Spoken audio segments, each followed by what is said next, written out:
কানাডায় স্থায়ীভাবে বসবাসের স্বপ্ন দেখছেন? আন্তর্জাতিক শিক্ষার্থী, বিদেশি কর্মী কিংবা ভবিষ্যতের অভিবাসন প্রত্যাশীদের জন্য সামনে আসতে পারে বড় পরিবর্তন। কারণ কানাডা সরকার তাদের জনপ্রিয় অভিবাসন ব্যবস্থা এক্সপ্রেস এন্ট্রিতে বড় ধরনের সংস্কারের পরিকল্পনা করছে।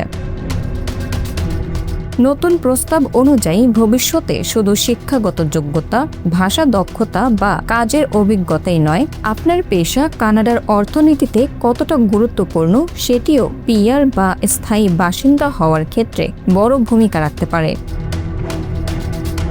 Immigration, refugees and citizenship Canada বা IRCC বর্তমানে একটি গুরুত্বপূর্ণ প্রস্তাব নিয়ে জনমত নিচ্ছে। সেখানে বলা হয়েছে, কানাডার শ্রম বাজারে যেসব খাতে দক্ষ কর্মীর চাহিদা বেশি এবং যেসব পেশা অর্থনীতিতে বড় অবদান রাখে সেসব পেশাজীবীদের অগ্রাধিকার দেওয়ার চিন্তা করছে সরকার।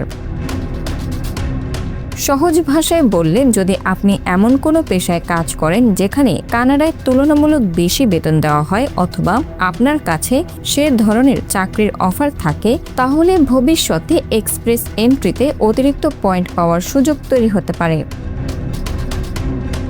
বর্তমানে এক্সপ্রেস এন্ট্রি সিস্টেমে বয়স, শিক্ষাগত যোগ্যতা, ভাষা দক্ষতা এবং কাজের অভিজ্ঞতার ভিত্তিতে আবেদনকারীদের স্কোর নির্ধারণ করা হয়। তবে নতুন পরিকল্পনা বাস্তবায়িত হলে পেশাভিত্তিক আয় বা শ্রম বাজারে সেই পেশার অর্থনৈতিক মূল্য বড় ফ্যাক্টর হয়ে উঠতে পারে।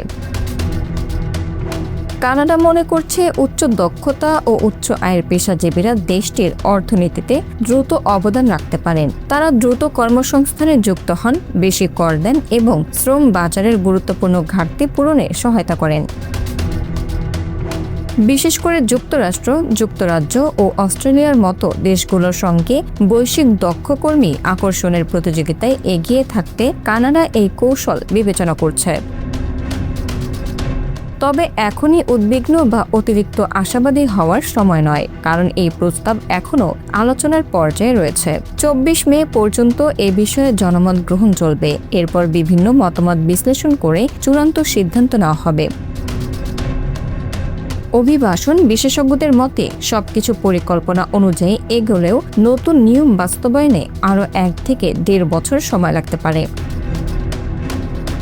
অর্থাৎ বর্তমানে যারা আন্তর্জাতিক শিক্ষার্থী, পোস্ট গ্র্যাজুয়েশন ওয়ার্ক পারমিটধারী অথবা ভবিষ্যতে কানাডার পিআর-এর জন্য আবেদন করতে চান, তাদের জন্য এটি অত্যন্ত গুরুত্বপূর্ণ একটি সম্ভাব্য পরিবর্তন। বিশেষজ্ঞরা বলছেন, গুঞ্জন বা অনিশ্চিত তথ্যের ভিত্তিতে এখনই পরিকল্পনা বদলানো ঠিক হবে না, বরং IRCCর আনুষ্ঠানিক ঘোষণা ও নীতিমালা প্রকাশের জন্য অপেক্ষা। কারণ কানাডার অভিবাসন নীতিতে এই পরিবর্তন বাস্তবায়িত হলে ভবিষ্যতের আবেদনকারীদের জন্য প্রতিযোগিতার ধরন বদলে যেতে পারে।